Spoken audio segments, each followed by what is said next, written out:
guys! Mag-unbox po tayo ng ating inutang sa Shopee. Bawal patungan ng mabigat at bawal ihabiswag.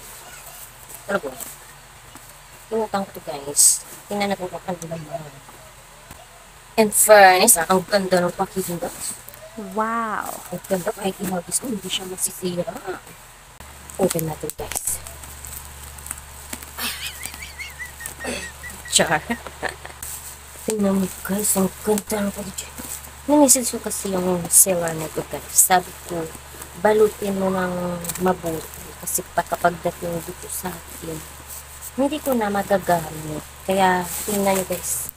Secured na hindi mababasag. Char. Ano na siya guys. Isa lang naman itong plancha. Pero hindi na tayo manghiram. Alam niyo. Plancha to guys. Para hindi na tayo maghiram dito sa kapitbahay. Guys, maganda siya. Hanabishi yung brand. Ito siya guys. Tingnan natin kung mabilis ito po yun. Ayan lang po siya guys. Inutang ko lang ito. Wala tayong pambili. Wala tayong pera.